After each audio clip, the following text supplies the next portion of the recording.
Let's start with the first chapter and the first main topic, information and its fundamental importance. But in what way is it fundamental? Information is as fundamental as physics itself, physics being the most foundational of the natural sciences. Physics deals with the essential components of matter, such as atoms and elementary particles, and describes forces such as gravity, electromagnetic forces, and others. These are bedrock scientific concepts, and information has been recognized as one of the most fundamental scientific concepts. We're relying on scientists like Carl Friedrich von Weizsäcker, a German physicist and former assistant of Werner Heisenberg, who is said to have been eligible for the Nobel Prize but was denied it for political reasons. John Wheeler, Seth Lloyd, and Anton Zeilinger, all eminent physicists, philosophers, and natural scientists, saw information as the most fundamental concept of nature. They all considered information to be even more fundamental than energy. Energy, of course, is supposed to be more fundamental than mass because, simply put, E equals mc squared, as Albert Einstein found. According to the understanding of these physicists, the universe, on its most profound level, does not consist of matter or energy, but matter and energy can be derived from the concept of information, quantum information. Here it is displayed as a qubit, or quantum bit, a unit of quantum information. It can be displayed mathematically in the form of a sphere. Most people, be they scientists or laypersons, know the energy mass formula E equals mc squared. When you multiply a mass by the square of the speed of light, you get the amount of energy contained in the mass. The same energy can be applied to information when applied to the age of the universe. What is the age of the universe? It is about 14 billion years old. So the older the universe gets, the bigger it gets. It expands and contains even more information. On the right side, you can see the famous information formula with which Carl Friedrich von Weizsäcker related information and energy. Many renowned physicists hold the opinion that information possesses not only energy, but also mass and weight. In his most well-known statement, the eminent physicist John Wheeler postulated it from bit. It means something. Anything can be it, and the bit is information. Essentially, you can derive substance from information. It was also Wheeler who said that everything in this world is the quantum of consciousness. The first place where an it, for example a bottle, appears is in my consciousness, or in your consciousness, or in someone else's consciousness.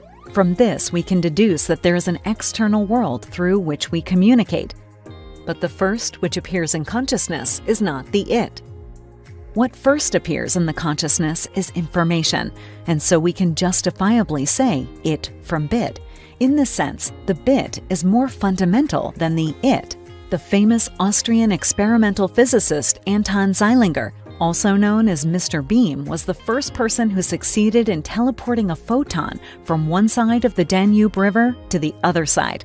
So let's take a look at how quantum teleportation works. If you want to transport a particle from one side to the other, you do not transfer its energy. Because there is enough energy, you transfer its information. If you transfer the information, it works at the speed of light. The same particle you scan over here can appear on the other side without any transformer effect or energy transfer. So the energy is already there, you just need the information.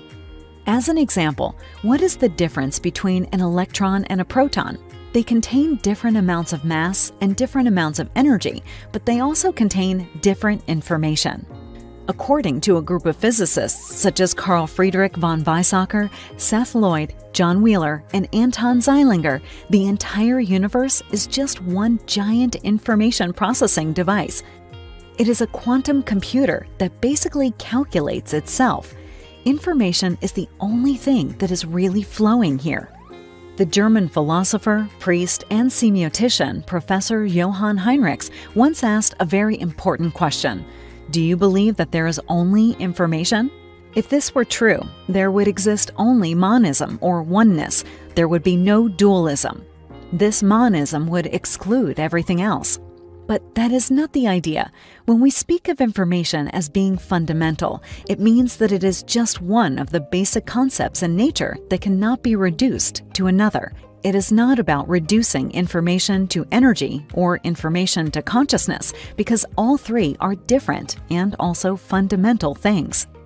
As you can see in this four-valued ontology, on the y-axis there is the complementarity of matter and sense medium, which in German is called Geist, and in Greek, Logos. On the other axis, there is the I and the you.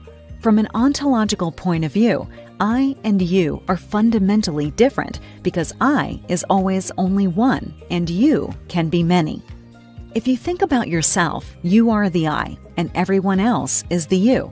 But when everyone else thinks about themselves, they are the I and you are the you. This means that the I is interchangeable. The important thing here is that there is a relationship between the I and the you, which is constituted for reality, for objective reality. If we delve into the depths of each pole, they have a structure of 4. 4 is a number that is very deeply rooted in ontology. But let us not get too deep here. The important point is that information and energy are on one axis, or to be more precise, the energy momentum, because in relativistic physics, in the theory of general relativity, space-time emerges from the energy momentum tensor, which is based on the density of energy and the flow of momentum in space-time. On the other side, there is information, whereas if you look into the sense medium, it has a physical and mental, a social and a medium aspect.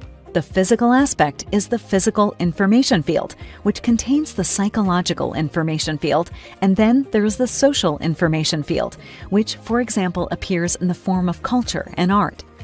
In addition, there is a medium type of information field, the logos, which we don't call information field anymore. What we are interested in is the middle part of the y-axis. Here, the material side of the sense medium is a physical information field, and here is information. What is the difference between information and the information field? The information field is in fact information with meaning. It is information for something or for someone, and it is activated by meaning.